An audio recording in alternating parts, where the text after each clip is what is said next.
You ask Tiger to solve. This deals with linear equations with one unknown. The final result is x equals 60. Let's solve it step by step. Group all constants on the right side of the equation. Subtract 2 from both sides. Simplify the arithmetic.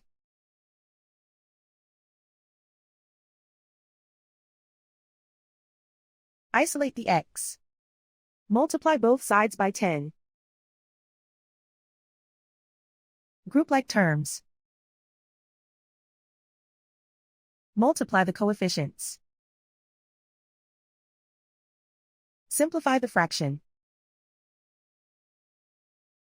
Simplify the arithmetic. And so the final result is x equals 60.